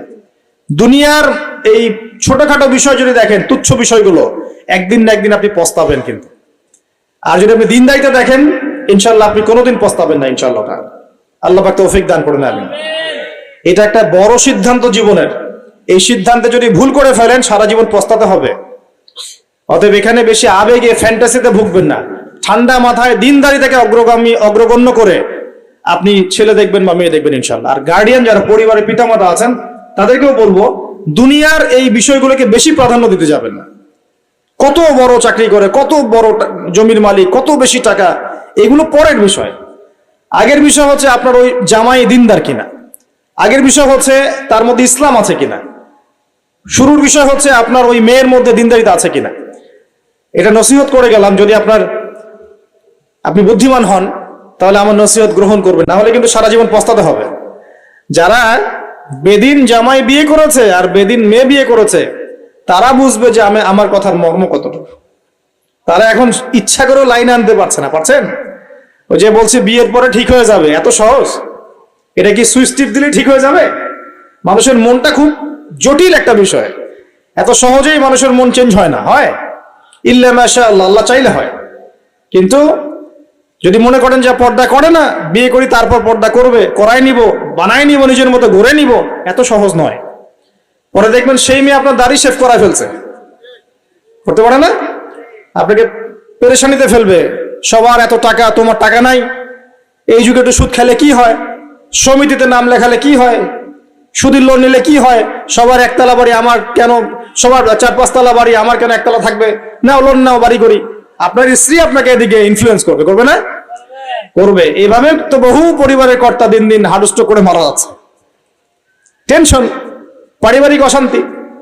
অতএব দিনদারিতাকে প্রাধান্য দেন ইনশাআল্লাহ। দিনদারিতার সৌন্দর্য কখনো শেষ হয়ে যাবে ইনশাআল্লাহ। আল্লাহ পাক তৌফিক এনায়েত করুন, আমিন। প্রিয় ভাইরা, আলোচনা একটা বড় অংশে এবার আসছি, এদিকে খেয়াল করেন, একটু মনোযোগ দিতে হবে। এখন থেকে আমরা একটু গুরুত্বপূর্ণ জায়গায় যাব। নবী সাল্লাল্লাহু আলাইহি ওয়াসাল্লামের সুন্নতের উপর আমল না করলে আমরা কি জান্নাত পাবো কিনা? আর নবীর সুন্নত কি শুধুমাত্র ইবাদত বন্দেগীর ক্ষেত্রে করলেই হবে, না জীবনের সব ক্ষেত্রে করতে হবে? আমার সাথে কথা বলেন। নবীর সুন্নত কি শুধু ইবাদত বন্দেগীতেই করব, নাকি জীবনের সব ক্ষেত্রে করব? আল্লাহর নবী সাল্লাল্লাহু আলাইহি ওয়াসাল্লাম মাত্র 23 বছরে আইয়ামে জাহিলিয়াতকে সরিয়ে দিয়েছেন কি দেন নাই? আইয়ামে জাহিলিয়াতের শিরক, ওখানকার আপনার সুদ, ওখানকার আপনার জেনা, ওখানকার মাদক, ওখানকার গোত্রীয় হানাহানি 23 বছরের মধ্যে পরিবর্তন হয়েছে কিনা? যখন মক্কা বিজয় হয়েছে, তখন কি ওই মক্কার মধ্যে কোনো শিরক ছিল, কোনো মূর্তি পূজা ছিল, কোনো সুদ ছিল, কোনো মেয়ের সাথে খারাপ আচরণ করা হয়েছে, কোনো ধর্ষণ হয়েছে, কোনো ব্যভিচার, গোত্রীয় হানাহানি, না সবাই ভাই ভাই হয়ে গেছে? 23 বছরের মধ্যে আল্লাহর নবী কি এমন করলেন যাতে একটা অন্ধকারাচ্ছন্ন সমাজ আলোকিত হলো? কি এমন করলেন, কে বলতে পারবে? 23 বছরের মধ্যে আল্লাহর নবী কি এমন করলেন? তিনি কি কোনো জাদু করেছেন? তিনি কি মানুষকে বশ করেছেন? তিনি কি আল্লাহর ফেরেশতাদেরকে দিয়ে জোর করে মানুষকে দিনের দিকে নিয়ে আসছেন? তিনি কি মানুষের গলায় ছুরি ধরে ইসলাম কবুল করিয়েছেন? এই কোনো কাজই আমাদের নবী মুহাম্মদ সাল্লাল্লাহু আলাইহি ওয়াসাল্লাম করেন নাই। করেছেন? বরং তিনি মানুষের কলব, মানুষের হৃদয়টাকে পরিবর্তন করে দিয়েছেন। বলেন সুবহানাল্লাহ। মানুষের হৃদয়ের মধ্যে আগে কুফর ছিল, আল্লাহর নবী সেখানে ঈমান ঢুকিয়ে দিয়েছেন। মানুষের হৃদয়ের মধ্যে আগে শিরক ছিল, আল্লাহর নবী সেখানে তাওহীদ ঢুকিয়ে দিয়েছেন। মানুষের হৃদয়ের মধ্যে আগে হারাম ছিল, নবী সাল্লাল্লাহু আলাইহি ওয়াসাল্লাম হালাল ঢুকিয়ে দিয়েছেন। মানুষ আগে বস্তুবাদী ছিল, দুনিয়া কেন্দ্রিক ছিল, আল্লাহর নবী মানুষকে পরকালমুখী করেছেন। মানুষ আগে আল্লাহকে চিনতো না, আল্লাহর নবী মানুষকে আল্লাহকে চিনিয়েছেন। মানুষের কবর, হাসর, জান্নাত, জাহান্নাম নিয়ে এত চিন্তা ছিল না, আল্লাহর নবী তাদেরকে পরকালীন জীবন সম্পর্কে সচেতন করেছেন। করেন নাই? কিভাবে করেছেন? উত্তর, নবী সাল্লাল্লাহু আলাইহি ওয়াসাল্লাম দুইটা উৎস দিয়ে করেছেন। কয়টা উৎস ভাই? এক নাম্বার আল্লাহর কিতাব মানে আল কোরআন, দুই নাম্বার নবীর সুন্নত মানে কি? হাদিস। আমার সাথে কথা বলেন। এক নাম্বার কি? আল্লাহর কিতাব মানে কি? আল কোরআন। দুই নাম্বার নবীর সুন্নত মানে হাদিস। এই কোরআন এবং হাদিসকে কেন্দ্র করে মাত্র 23 বছরে নবী সাল্লাল্লাহু আলাইহি ওয়াসাল্লাম পুরো জাহেলিয়াতের চিত্রই পাল্টে দিয়েছেন। পাল্টে দিয়েছেন কিনা? আচ্ছা, কিভাবে? উত্তর, নবীজি এবং সাহাবীরা সর্বপ্রথম তারা সবাই কোরআন তেলাওয়াত করা জানতেন। এক নাম্বার, ঠিক আছে? তার মানে সমাজ পরিবর্তন করতে হলে আমাদের সবাইকে কোরআন তেলাওয়াত করা শিখতে হবে। দুই, নবী এবং সাহাবীগণ সাল্লাল্লাহু আলাইহি ওয়াসাল্লাম কোরআন শুধু তেলাওয়াতই করতেন না, কোরআনের অনেক অংশ, প্রায় পুরো অংশই তাদের মুখস্থ ছিল, ছিল না? তাহলে আমাদের কোরআন মুখস্থ করা লাগবে কিনা? পুরো অংশ না পারি, অল্প একটু করা লাগবে কিনা? অথবা এতটুকু না পারি, এক পারা পারবো কিনা? এক পারাও না পারি, নামাজের জন্য উপযুক্ত সূরাগুলো মুখস্থ করতে পারবো কিনা? পারবো না? সারা জীবনে কম পড়াশোনা করেছি? প্রচুর পড়াশোনা করেছেন, তাহলে কোরআনের ক্ষেত্রে কেন পিছিয়ে থাকবো? থাকা যাবে? যাবে না। ওই যে বারবার একটা কথা বলি, 15-20 বছর পড়াশোনা করে 15টা সূরা শিখছেন না। 15 বছর পড়াশোনা করে আপনি 15টা হাদিস শিখছেন না। শিখেছেন? 15 বছর পড়েছেন, 10 জন জান্নাতের সার্টিফিকেট প্রাপ্ত সাহাবীর নাম বলতে পারছেন না। নবীজির 10 জন স্ত্রীর নাম বলতে পারছেন না, তার জীবনী বলতে পারছেন না, ঈমান ভঙ্গের কারণগুলো বলতে পারছেন না, কোনো কোনো ক্ষেত্রে ওযুর মাসআলাগুলো বলতে পারছেন না, কোনটা ফরজ কোনটা সুন্নাত। এমন আছে না? এবং এদের সংখ্যা কি কম না বেশি? এদের সংখ্যা কোটি কোটি, এমন কোটি কোটি মানুষ আছে বাংলাদেশের মাটিতে। আমরা সবাই মাশাআল্লাহ দুনিয়াবি ক্ষেত্রে শিক্ষিত হয়েছি ঠিকই, কিন্তু দিনের বেসিক জিনিসগুলো শিখি নাই। আপনি দেখবেন, আমি দেখাবো, কে আছেন বলেন জান্নাতি 10 জন সাহাবীর নাম বলতে পারবেন? একজন ব্যক্তি দাঁড়ায় যান দেখি, যদি বলতে পারেন আমার পক্ষ থেকে নগদ 1000 টাকা পুরস্কার। জান্নাতি 10 জন সাহাবী, এই দুনিয়াতেই তারা জান্নাতের সার্টিফিকেট পেয়েছেন। আল্লাহ নবী বলেছেন তুমি জান্নাতি, তুমি জান্নাতি, তুমি জান্নাতি। 10 জন বলতে পারবেন কেউ? কিন্তু বিশ্বাস করেন, আমি যদি এখন ধরি কোনো পুরস্কার দিব না, 1 টাকাও ভাদিয়া নাই, আমাকে বলেন বাংলাদেশ ক্রিকেট টিমের 10টা প্লেয়ারের নাম বলেন, সবাই বলতে পারবে। পারবে না? 10 জন ইন্ডিয়ান নায়কের নাম বলতে বলেন, পারবে। 10 জন ইন্ডিয়ান নায়িকার নাম বলতে বলেন, পারবে। 10 জন আর্জেন্টিনার প্লেয়ারের নাম বলতে পারেন, পারবে। 10টা ব্রাজিলের প্লেয়ারের নাম জিজ্ঞাসা করেন, পারবে। এগুলো পারবে তারা। পারবে কি না? সত্যি কথা বলেন, পারবে কি না? অবশ্যই পারবে। 10টা বাংলা সিনেমার নাম বলেন, পারবে। 10টা হিন্দি সিনেমার নাম বলেন, পারবে। পারবে কি না? সত্যি কথা বলেন, পারবে কি না? অবশ্যই পারবে। না পারলে তো আলহামদুলিল্লাহ, আপনার জন্য দোয়া থাকবে যে পারেন নাই। কিন্তু বেশিরভাগ ছেলে পেলেই পারবে, বেশিরভাগ মেয়েই পারবে। মেয়েদেরকে জিজ্ঞাসা করেন 10টা সুন্দরী মেয়ের নাম বলো, ভারতের, পশ্চিমের, হ্যাঁ, সিনেমার, নাটকের, গায়কের, গায়িকার 10টা সুন্দর সুন্দর মেয়ের নাম বলো, বলে দিবে। পারবে না? জিজ্ঞাসা কর আজকে গিয়ে যে 10 জন জান্নাতের সার্টিফিকেট প্রাপ্ত 10 জন সাহাবীর নাম কি, দেখবেন বেশিরভাগই বলতে পারবে না। এই বিষয়টাকে আপনি কি মনে করছেন? বিগত 10, 20, 30 বছর থেকে আমরা দেখছি যে একটা অসুস্থ প্রজন্ম তৈরি হয়েছে। অসুস্থ প্রজন্ম। কিরকম অসুস্থ? দিনের জ্ঞান অর্জনের কোনো ফিকির করে না, সারাদিন দুনিয়ার জ্ঞান অর্জন নিয়ে পড়ে আছে। এর উদ্দেশ্য একটা সার্টিফিকেট অর্জন করে চাকরি পাওয়া। উদ্দেশ্য এটাও না যে এই জ্ঞান দিয়ে সে দেশ ও জাতির খেদমত করবে, এটা উদ্দেশ্য না। অসুস্থ প্রজন্ম। জিজ্ঞাসা করবেন, ইসলামের বেসিক জিনিসগুলো জানে না, বাইরের বড় বড় জ্ঞান তার জানা আছে, পুরো পর্যায় সারণী মুখস্থ কেমিস্ট্রি। 10 জন সাহাবীর নাম বলতে পারবে না, 10 জন নবীর নামও বলতে পারছে না। 10টা সূরা ধরলে প্যান্ট খারাপ হয়ে যাবে। একটা সূরা, সূরা ফাতিহা বিশুদ্ধ করে কোন আলেমের সামনে তেলাওয়াত করতে দেন, দেখবেন 10টা ভুল করে বসে আছে। অনেকে তো আলহামদুলিল্লাহ উচ্চারণ করতে পারে না। কেমন আছেন? আলহামদুলিল্লাহ ভালো আছে। আলহামদুলিল্লাহ ভালো আছে। আলহামদুলিল্লাহ, আলহামদুলিল্লাহ মানে কি? আলহামদুলিল্লাহ মানে সমস্ত প্রশংসা কার জন্য? আল্লাহর জন্য। আর আলহামদুলিল্লাহ মানে সমস্ত ধ্বংস আল্লাহর জন্য। নাউজুবিল্লাহ। অর্থ কি হয়েছে দেখছেন? আলহামদু, আলহামদু মানে ছোট হায়া হাওয়াজ দিয়ে পড়লে অর্থ পরিবর্তন হয়ে যায়, উল্টা অর্থ হয়। আর আলহামদু বললে অর্থ পারফেক্ট হয়। কুল হুয়াল্লাহু আহাদ, কুল বললে একটা অর্থ হয়, আর কুল হুয়াল্লাহু আহাদ বললে আরেক অর্থ হয়। তারপরে কুল ইয়া আইয়ুহাল কাফিরুন লা আ'বুদু মা তা'বুদুন একটা অর্থ হয়। আর যখন বলে কুল ইয়া আইয়ুহাল কাফিরুন লা আ'বুদু মা তা'বুদুন আরেকটা অর্থ হয়। এগুলো আলেমরা বুঝবেন। তো কুরআনই তো পড়তে জানছে না।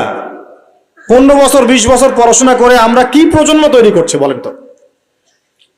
আগামী 2-3 দিন পর তারা রাস্তাঘাটে কনসার্ট করবে, নাচবে, পিকনিক করবে, হইহুল্লা করবে এবং পশ্চিমাদের সাথে তালে তাল মিলিয়ে বলবে যে 31st night happy new year. তারা বলবে আগামী 2-3 দিন পরেই করবে। কিন্তু আজকে আরবি মাসের কয় তারিখ বলতে পারবে না। আরবি বর্ষপুঞ্জি আছে না, ক্যালেন্ডার, আরবি নববর্ষ কবে, প্রথম মাসটার নাম কি সেটা বলতে পারবে না। রমজান মাস তার আগে কোন মাস, পরে কোন মাস বলতে পারবে না। কিন্তু 31st নাইট তারা চিনে। তারা লাইলাতুল কদর চিনে না। তারা লাইলাতুল কদর চিনে না, 31st নাইট চিনে। আপনি কোন প্রজন্ম তৈরি করছেন দেখেন। এখানে প্রসঙ্গ যেহেতু এসেই গেল বলে দেই এই কথাটা, পরে ভুলে যাব, যে খ্রিস্টপূর্ব প্রায় 46 সালের দিকে এক ব্যক্তি ছিল, তার নাম ছিল জুলিয়াস সিজার। কি নাম? Julius Caesar. এগুলো আমি আসলে অনেকদিন আগে পড়েছি, আমার মাথায় এত লাইভলি নাই, আর এগুলোর চর্চা করা আমি বন্ধ করে দিয়েছি। আমাদের ফিলোসফি কিছু বই ছিল, এগুলোতে হিস্ট্রিগুলো ঘাটা ছিল সবগুলো, আর হিস্ট্রির একজন গভীর ছাত্র। তো এই জুলিয়াস সিজার নামক এক ব্যক্তি ছিল, যে আসলে সিজার নামক এক দেবতার উপাসনা করত। কথা বুঝতে পারছেন? ওদের অনেক দেবতা ছিল, এরকম একটা দেবতার নাম ছিল সিজার। ওর নামে সে নামকরণ রেখেছে জুলিয়াস সিজার। এই নক্ষত্র পূজারী ছিল, তারার পূজা করত। কথা বুঝতে পারছেন? তো তারার পূজা যে করে সে কি তাওহীদপন্থী না মুশরিক? বলেন, সে কি ইমানদার না কাফের, কোনটা? এখন সে একটা ক্যালেন্ডার ফর্ম করেছিল, এর নাম হলো এই গ্রেগরিয়ান ক্যালেন্ডার বলে। তো এখানে প্রথম বর্ষ যেটা, এই প্রথম বর্ষতে উৎসব পালন করা শুরু করেছে এই জুলিয়াস সিজার নামক এই ব্যক্তি প্রথম, এবং সে সমাজ এটা চালু করে দিয়েছে। এরপরে আরো পরে প্রায় খ্রিস্টের জন্মের 800 বছরের দিকে পারস্যের এক সম্রাট ছিল, তার নাম ছিল মনে হয় জামশিদ। তো এই ব্যক্তি একজন সম্রাট ছিলেন। তো সে আবার এরকম বর্ষ বরণের জন্য একটা মানে উৎসবের আয়োজন করে, তার নাম দিয়েছিল নওরোজ। কি নাম দিয়েছে? নওরোজ, মানে বর্ষ বরণ উৎসব। এভাবে এই পারস্য উপমহাদেশে পুরো জায়গাটায় এই নববর্ষ পালনের সংস্কৃতি চলে আসে। এগুলো হতে হতে হতে আজকে যে দেখছেন আপনি 31st নাইট, এই যে গ্রেগরিয়ান ক্যালেন্ডার, যেটা মানে পশ্চিমারা সারা বিশ্ব শাসন করেছে না। যখন ব্রিটেন সারা বিশ্বকে শাসন করছিল, আমাদের এখানে ওদের দখল ছিল না। পলাশির যুদ্ধের হিস্ট্রি জানেন না? কত বছর এখানে শাসন করেছে? প্রায় 200 বছর এরা এখানে শাসন করে নাই। নবাব সিরাজউদ্দৌলার পতনের পর থেকে প্রায় 200 বছর এই ভারতীয় উপমহাদেশ তারা শাসন করেছে না। এখানে এই গ্রেগরিয়ান ক্যালেন্ডার ছড়িয়ে দেওয়া হয়েছে। এখন আমরা এই যে 31st নাইটের উৎসবটা পালন শুরু করছি। এটা কি আমাদের উৎসব? এটা কি মুসলমানদের? কাদের হলো তাহলে? পশ্চিমাদের, রোমকদের, পশ্চিমাদের, যাদের সাথে ইসলামের দূর দূর পর্যন্ত কোনো সম্পর্ক নাই। আর নবী সাল্লাল্লাহু আলাইহি ওয়াসাল্লাম কি বলছেন শোনেন। আল্লাহ নবী বলছেন তোমাদের জন্য আনন্দের উৎসব দুইটা। কয়টা? একটা ঈদুল ফিতর, রমজান মাসে সম সাধনার পরে, কিয়ামুল লাইলের পরে, তারাবির পরে, তাহাজ্জুদের পরে, কোরআন খতম দেওয়ার পরে, যাকাত ফিতর দেওয়ার পরে, ত্যাগের এই মাসের পর আমরা একটা আনন্দ করি, ঈদুল ফিতর। করি কি না? সবাই আনন্দ ভাগাভাগি করে নেই, আলহামদুলিল্লাহ। ওই দিন আল্লাহ পাক কি করেন? আল্লাহ পাক রমজানের রোজাদার যারা ছিলেন সবাইকে মাফ করে দেন, আলহামদুলিল্লাহ। মুক্তি পাই আমরা, নাজাত পেয়ে যাই। উৎসব এটা আমাদের, আনন্দ, খুশি আমাদের। আরেকটা হচ্ছে ঈদুল আজহা, যখন ওই যে ইসমাইল আলাইহিস সালামকে যে কুরবানি করার মহান স্মৃতি, সেই স্মৃতিকে স্মরণ করে আমরা ইব্রাহিমী চেতনায় আবার কি করি? ঈদুল আজহার এই পশু কুরবানির মধ্য দিয়ে নিজের পশুত্বকে কুরবানি দেই, আল্লাহর সামনে আমরা আত্মসমর্পণ করি, করি কিনা? এই দুইটা হচ্ছে আমাদের উৎসব। এগুলো বাদ দিয়ে নবীজি বলছেন মান তাশাব্বাহা বিকওমিন ফাহুয়া মিনহুম, কেউ যদি তোমাদের মধ্যে অন্য কোন জাতির সাদৃশ্য অবলম্বন করে, যে যে জাতির সাদৃশ্য অবলম্বন করবে সে তাদের অন্তর্ভুক্ত হয়ে যাবে। নাউযুবিল্লাহ। আমরা কি চাই উম্মতে মুহাম্মাদের অন্তর্ভুক্ত হতে, না ওই পশ্চিমাদের অন্তর্ভুক্ত হতে? পশ্চিমা কারা? যাদের মধ্যে ছেলে ছেলে বিয়ে করা জায়েজ। খুশি হয়েছেন? পশ্চিমা কারা? যাদের মধ্যে ছেলে ছেলে বিয়ে জায়েজ, মেয়ে মেয়ে বিয়ে জায়েজ, পর্নোগ্রাফি সবাই করতে পারে, দেখতেও পারে, মদ পান করা জায়েজ, পরকালের কোনো কনসেপ্ট নাই ওদের, লা ইলাহা ইল্লাল্লাহ কোনো কালিমা নাই, মুহাম্মদুর রাসূলুল্লাহ তারা বিশ্বাস করে না। এমনকি তারা বলছে, কয়দিন আগে বললো মেরি ক্রিসমাস, বলেছে না? যে ব্যক্তি বলেছে মেরি ক্রিসমাস 25শে ডিসেম্বরে, সে ওই দিন স্বীকার করে নিয়েছে যে 25শে ডিসেম্বর আল্লাহ পাক ঈসা আলাইহিস সালামকে জন্ম দিয়েছেন। নাউযুবিল্লাহ। কথা বলে বুঝতে পারছেন না? যখনই আপনি এটা পালন করেছেন, তার মানে ওই দিন আপনি স্বীকার করেছেন যে ওই দিন আল্লাহ পাক ঈসা ইবনে মারইয়াম, আল্লাহর পুত্র, নাউযুবিল্লাহ, তাকে তিনি জন্ম দিয়েছেন। এটা স্বীকার করেছেন আপনি, করছেন না? ওই সভ্যতা অন্তর্ভুক্ত আপনি হতে চান? ওদের সাথে হাসর করতে চান, নাকি নবী সাল্লাল্লাহু আলাইহি ওয়াসাল্লামের সাথে করতে চান? বলেন। এটা আপনাকে বেছে নিতেই হবে। আপনি মুসলমান হয়ে এটা করতে পারবেন না। ইসলাম এই নামকাওয়াস্তে পালন করতে পারবেন না। পালন করলে পরিপূর্ণ পালন করতে হবে। উদখুলু ফিস সিলমি কাফা, তোমরা পরিপূর্ণ রূপে দিনে প্রবেশ করো, তোমরা পরিপূর্ণ রূপে দিনে প্রবেশ করো। নামাজও পড়বো, সুদও খাবো, এদিকে যাকাত দিব, আবার এদিকে আমি ঘুষও নিব, এদিকে আমি হজ উমরাও করব, আবার এইসব পশ্চিমা সংস্কৃতি ধারণ করব, মাদক খাবো, সুদ খাবো, জেনা করব, ফ্রি মিক্সিং করব, এইসব মানে হযবরল ইসলাম পালন করে এই যুগে চলবে না। পরিপূর্ণ ইসলাম পালন করতে হবে। আল্লাহ পাক তৌফিক দান করুন। পরিপূর্ণ ইসলাম পালন করতে গেলে কি আমরা এই উৎসব পালন করতে পারবো?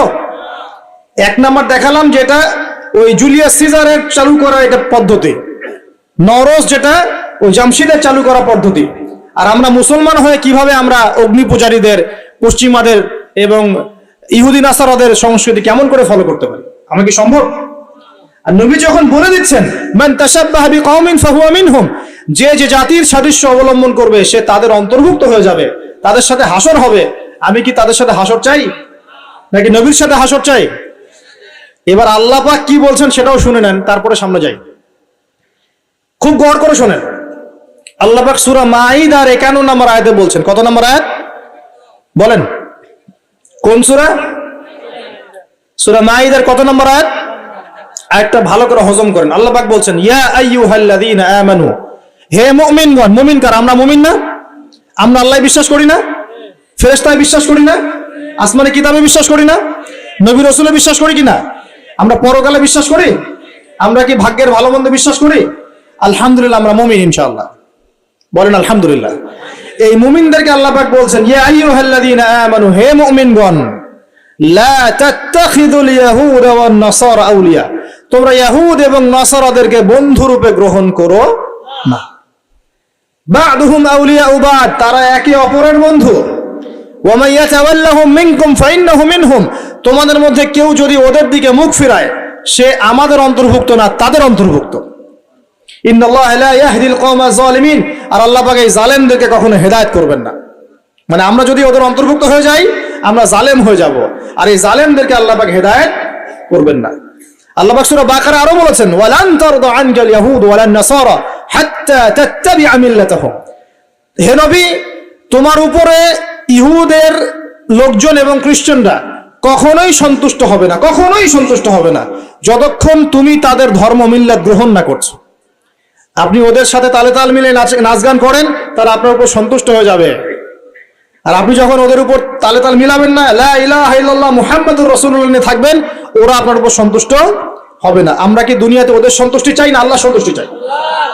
যদি আল্লাহর সন্তুষ্টি চাই, নবীর সাথে হাসর করতে চাই, কোন মুসলমান যুবক যুবতী আগামী এই নোংরা অপসংস্কৃতিতে গায়ে গা ভাসাবে না। এই দিনে কোনো কনসার্ট চলবে না, এই দিনে কোনো বেহায়াপনা হবে না, এই দিনকে কেন্দ্র করে কোন রকমের এই পিকনিক বা ঢাকঢোল পিটানো আর এই যে তোমাদের সাউন্ড বক্সে গান বাজানো কোনো কিছু চলবে না ইনশাআল্লাহ। পারা যাবে? মনে রাখবে এই কাজটা ছোট নয়, করার মধ্য দিয়ে আপনি কুফর করছেন। কুফর, আপনি আল্লাহর নবীর হাদিসকে অস্বীকার করছেন, আল্লাহর কোরআনের আয়াতকে অস্বীকার করছেন, আপনি আল্লাহর দুশমনদের সাথে খুশি পালন করছেন। সুবহানাল্লাহ। আল্লাহর যে দুশমনরা সারা বিশ্বে মুসলিমদের উপর নির্যাতনের স্টিম রোলার চালাচ্ছে, ওদের সাথে তালে তাল মিলিয়ে আপনি বলছেন হ্যাপি নিউ ইয়ার, মাশাআল্লাহ, আস্তাগফিরুল্লাহ, তওবা আস্তাগফিরুল্লাহ, আল্লাহ পাক মাফ করুন। এবার দেখেন, এটা কি আমাদের দেশেরও সংস্কৃতি? এই জিনিসটা কি আমাদের দেশের সংস্কৃতি? বাঙালি ভাষা, বাঙালি জাতি, বাংলা ভাষা, আমাদের প্রাণের যে ভাষা এবং দেশ এবং মাতৃভূমি, এদের সাথেও কি এটা সম্পৃক্ত? এদের সাথেও কি এটা যোগসূত্র আছে? এটা ধার করা সংস্কৃতি, কথা ঠিক কিনা? তো ধার করা সংস্কৃতির চর্চা আমরা বাংলার মাটিতে কেন করব? আমাদের বাংলা সংস্কৃতি নাই? আমরা বাঙালি না? আমাদের ভাষা নাই? আমরা ভাষা নিয়ে গর্বিত না? কেন আমরা আমাদের ভাষায়, আমাদের দেশে, আমাদের জমিতে অন্যের সংস্কৃতি এনে ওইসব ভাষার গান আমরা কেন চালু করব? ওইসব ভাষায় আমরা ঢাকঢোল কেন পিটাবো? আমাদের নিজস্ব সংস্কৃতি নাই? আছে কি নাই? এবার আসেন আরেকটা পয়েন্ট দিয়ে শেষ করি এই লেকচারটা। সেটা হলো, একটা বছর যে চলে গেল, একটু মনোযোগ দাও এদিকে। একটা বছর যে চলে গেল, এক বছর চলে যাওয়াতে কি আমার খুশি হওয়া উচিত না কষ্ট পাওয়া উচিত?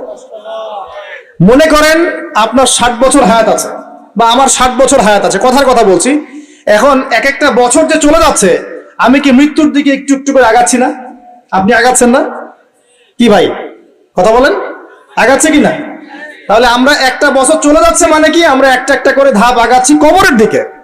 এখন আমার জীবন থেকে 2022 সালটা চলে গেল, তার মানে এক বছরে আমি কতটুকু নামাজ পড়লাম, কতটুকু রোজা রাখলাম, কতটুকু তাসবিহ তাহলিল করলাম, কতটুকু দাওয়াতি কাজ করলাম, দিনের জন্য কতটুকু কি করলাম, এইটা ফিকির করা উচিত না আমার?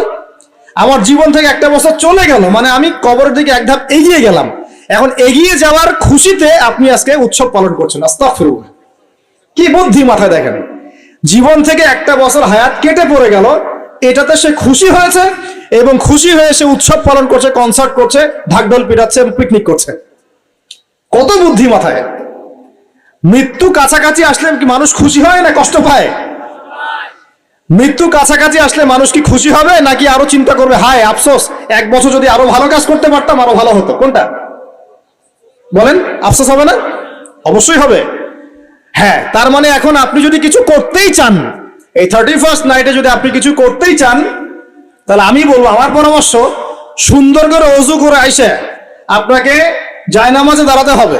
দাঁড়ায় 2 রাকাত নামাজ পড়ে চিন্তা করবেন, আল্লাহ এক বছর যে চলে গেল, আমি এই গত বছরে কি করলাম, দিনের জন্য কি করলাম, দুনিয়ার জন্য কি করলাম, পরিবারের জন্য কি করলাম, কতটুকু জ্ঞান অর্জন করলাম, কয়টা কোরআনের আয়াত শিখেছি এক বছরে, কয়টা হাদিস শিখলাম, কয় ওয়াক্ত নামাজ ঠিক মতো পড়লাম, রমজানের সওম রেখেছিলাম কিনা, দান সদকা করেছিলাম কিনা, সৎ কাজে আদেশ করেছিলাম কিনা, অসৎ কাজে নিষেধ করেছিলাম কিনা, এই ফিকির করতে পারেন আপনি বসে বসে।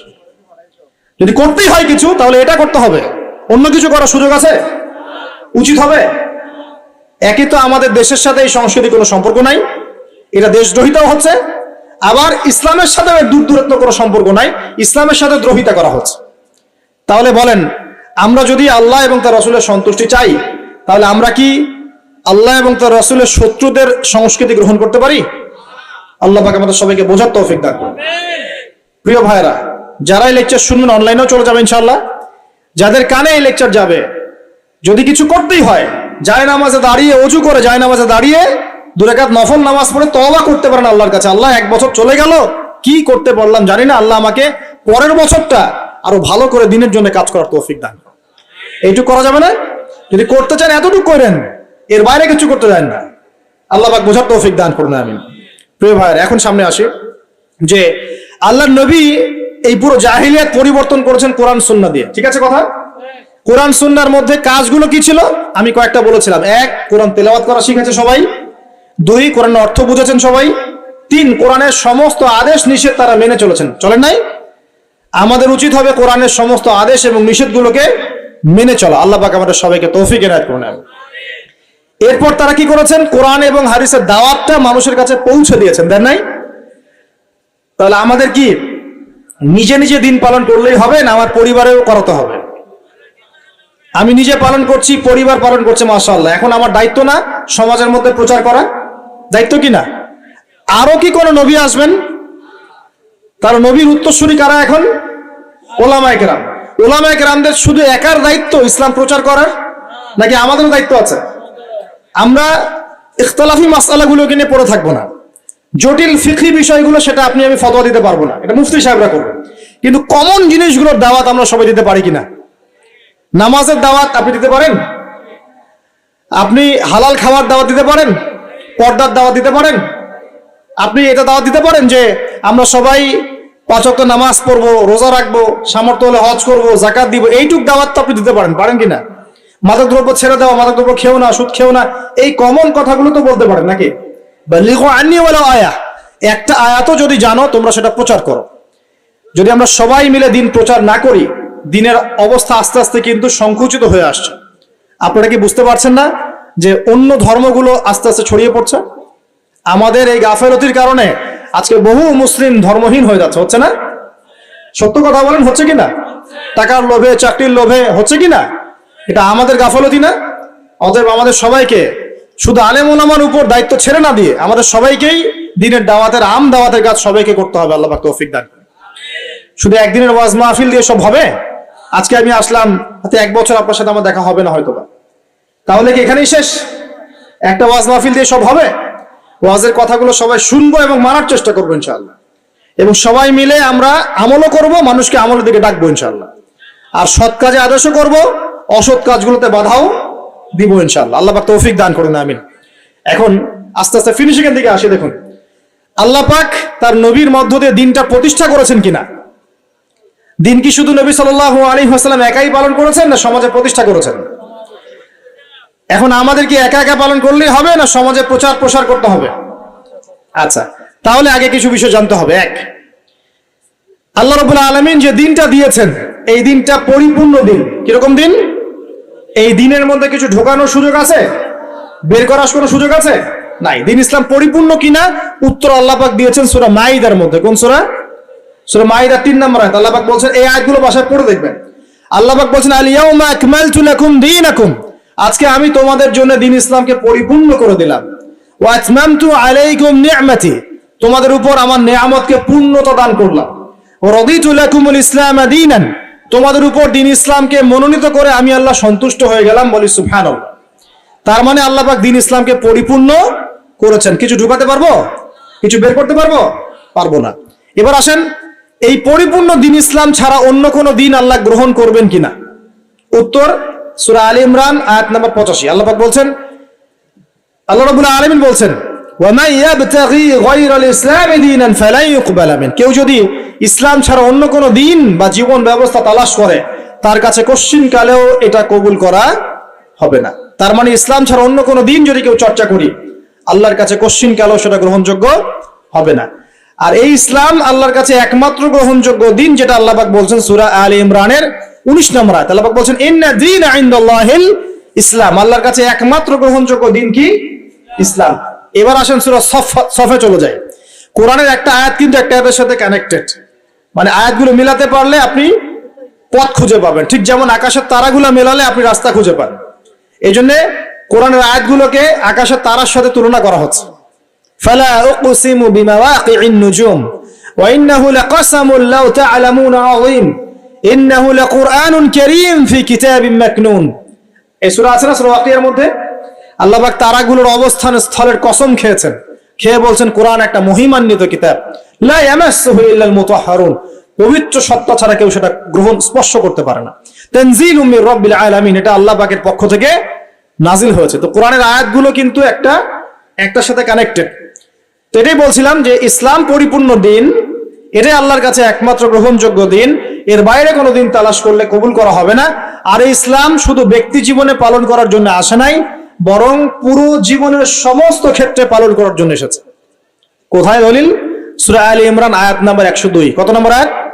আল্লাহ পাক বলছেন, ইয়া আইয়ুহাল্লাযীনা আমানু, হে মুমিনগণ, আমাদেরকে বলছেন হে মুমিনগণ, ইত্তাকুল্লাহ, তোমরা আল্লাহকে ভয় করো। কাকে ভয় করো?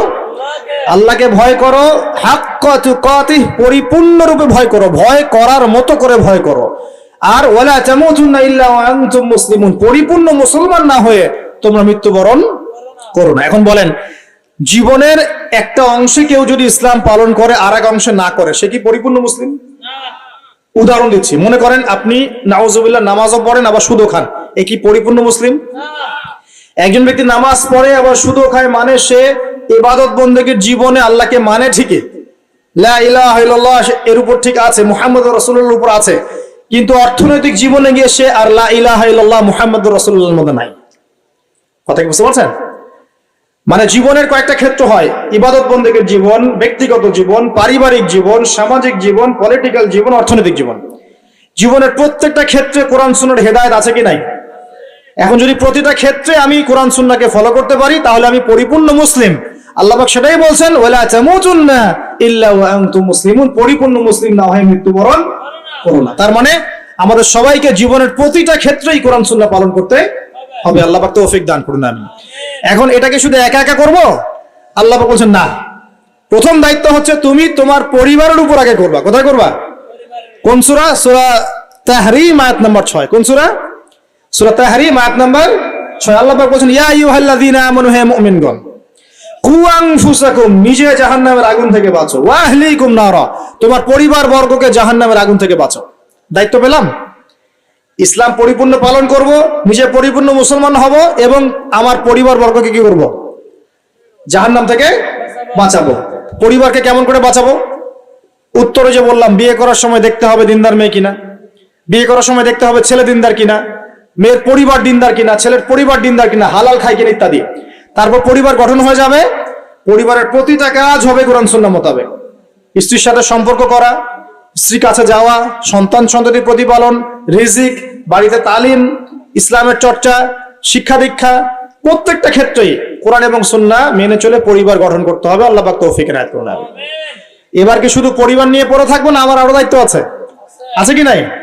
এর পরের দায়িত্ব হচ্ছে ওই যে আগের আয়াত, সূরা আলে ইমরান 110, সূরা আলে ইমরান 110। আল্লাহ পাক বলেন, কুনতুম খায়রা উম্মাহ, এবার তোমরা সবাই শ্রেষ্ঠ জাতি। ব্যক্তিগত জীবন ইসলাম পালন করছেন, পরিপূর্ণ মুসলমান হয়েছে আলহামদুলিল্লাহ, জ্ঞান অর্জন করছি, আমল করছি, হালাল রিজিক খাচ্ছি, পরিবার গঠন করছি। এবার আমার দায়িত্ব আরো বেশি। এবার আমার দায়িত্ব কি? আমার দায়িত্ব হচ্ছে কুনতুম খায়রা উম্মাহ, তোমরা হচ্ছে শ্রেষ্ঠ জাতি, উখরিজাত লিন-নাস, তোমাদেরকে বের করা হয়েছে মানব জাতির। কাদের কাজ? তা'মুরুনা বিল মা'রুফ, সবাই এখন দাওয়াতি কাজ করবা, সৎ কাজে আদেশ করবা। ওয়া তানহাউনা আনিল মুনকার, সবাই মিলে অসৎ কাজে নিষেধ করবে। ওয়া তু'মিনুনা বিল্লাহ, আল্লাহর প্রতি ঈমান রাখবে।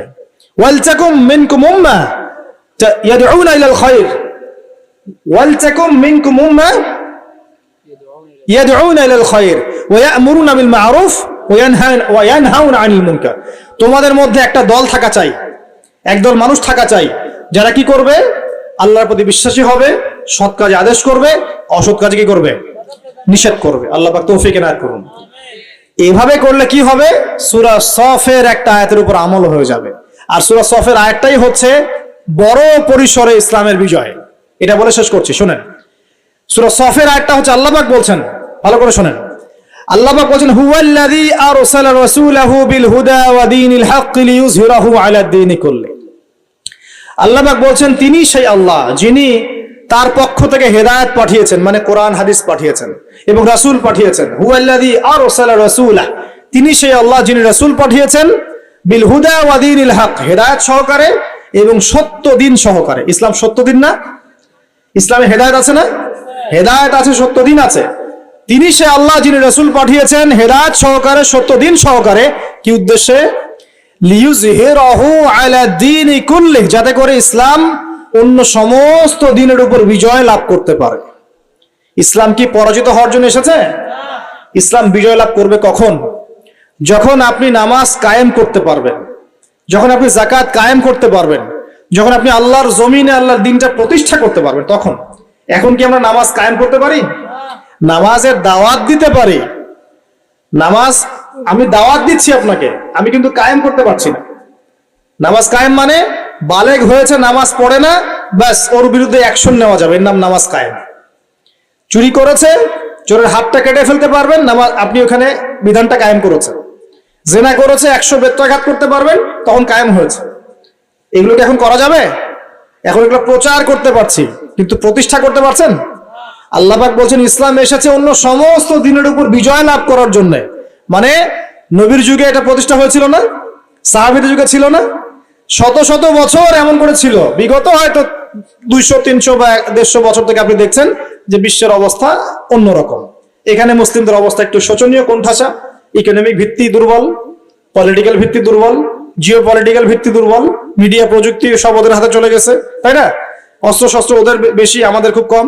মানে আমরা বিভক্ত হয়ে গেছি, হ্যাঁ, বিভিন্ন রাষ্ট্রে বিভক্ত, রাষ্ট্রের দলে বিভক্ত, তারপরে মাযহাবের মধ্যে অনেকগুলো ভাগ হয়ে গেছে, তরিকার ভাগ হয়ে গেছে, দলাদলির অভাব আছে, প্রচুর দলাদলি। তা আমরা বিভিন্ন দিক থেকে দুর্বল হয়ে গেছি। কিন্তু এটা কি এরকমই ছিল আগে? এমন ছিল না। ইনশাআল্লাহ যখন ঈসা ইবনে মারিয়াম আসবেন তখন থাকবেও না। থাকবে? আল্লাহ পাক সেটাই বলছেন, ইসলাম পাঠিয়েছেন আল্লাহ পাক যাতে অন্য দিনের উপর এই দিনটা বিজয় লাভ করতে পারে। এখন এই বিজয় লাভ কি ঘরে বসে থাকলেই হবে? আর এই বিজয় লাভ কি শুধু আলেম ওলামারা দাওয়াত দিলেই হবে? আর শুধু একটা মাহফিল করলেই হবে? বিজয় লাভের জন্য আমাদের কয়েকটা কাজ বলে শেষ করব। 1 নাম্বার, আমাদের সবাইকে দ্বীনের জ্ঞান অর্জন করতে হবে, পারা যাবে ইনশাআল্লাহ। 2 নাম্বার, প্রত্যেক মুসলিমকে কোরআন তেলাওয়াত করা শিখতে হবে, পারা যাবে ইনশাআল্লাহ। 3 নাম্বার, সবাইকে কোরআনের কিছু অংশ মুখস্থ করতে হবে, ইনশাআল্লাহ পারবেন। 4 নাম্বার, কোরআনের অর্থটা বোঝার চেষ্টা করতে হবে, পারা যাবে ইনশাআল্লাহ। অর্থ বুঝবো তো ইনশাআল্লাহ। অর্থ বোঝার জন্য তাফসীর পড়তে হলে পড়তে হবে, আরবি ভাষা শিখতে হলে শিখতে হবে, যা করার তাই করতে হবে, অর্থ বুঝতেই হবে। 5 নাম্বার, সবাইকে হালাল খেতে হবে, হারাম খাওয়া যাবে না, পারা যাবে। 6 নাম্বার, আদর্শ পরিবার করতে হবে, পরিবারের মধ্যে যেন কোনো জাহেলিয়াত না থাকে, পারবো ইনশাআল্লাহ। 7 নাম্বার, ইসলামের দুশ্মনদের কোনো সংস্কৃতি আমরা গ্রহণ করবো না, পারবো ইনশাআল্লাহ। 8 নাম্বার, আমরা সবাই সৎ কাজে আদেশ করব, অসৎ কাজে নিষেধ করবো ইনশাআল্লাহ, পারা যাবে ইনশাআল্লাহ। 9 নাম্বার, আমরা আমাদের সন্তান সন্ততিদেরকে আগামী বিশ্বকে চ্যালেঞ্জ করার মতো মানুষ করে যাবো ইনশাআল্লাহ, পারবো ইনশাআল্লাহ।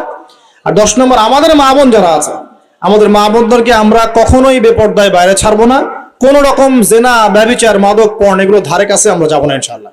আধ্যাত্মিক ভাবে আমরা পবিত্র থাকবো, পবিত্র দিন পালন করব, মানুষকে দাওয়াত দিব এবং আলেম ওলামার সাথে সহবত সম্পর্ক রাখবো ইনশাআল্লাহ। দেখবেন একদিন না একদিন পুরো বিশ্বেই আল্লাহ রাব্বুল আলামিনের দিন এবং কালিমা লা ইলাহা ইল্লাল্লাহ বাদ দিয়ে অন্য কিছুই থাকবে না ইনশাআল্লাহ তাআলা। বিশ্বাস রাখেন, হতাশ হবেন না। আগামী দিন ইসলামের, আগামী দিন মুসলমানদের, এই পুরো বিশ্বটাই মুসলমানদের ইনশাআল্লাহ তাআলা। আল্লাহ রাব্বুল আলামিন আমাদের সবাইকে কথাগুলো বোঝার তৌফিক দান করুন, আমল করার তৌফিক দান করুন। আমি দোয়া করি আল্লাহ পাক সবাইকে যেন কোরআন তেলাওয়াত করা শেখার তৌফিক দান করেন।